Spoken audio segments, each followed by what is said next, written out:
Ito po yung ating baboy. Maglalagay na po tayo. Matulansik.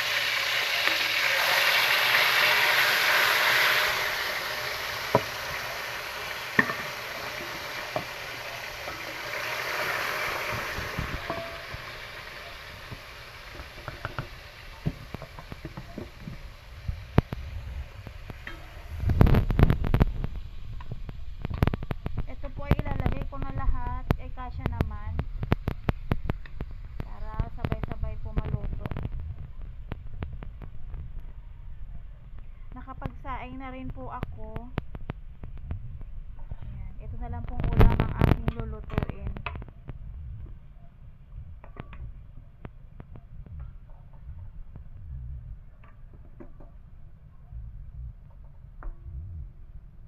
Kailangan po ay maaga magsasaing, magluluto ng ulam, ng hapunan.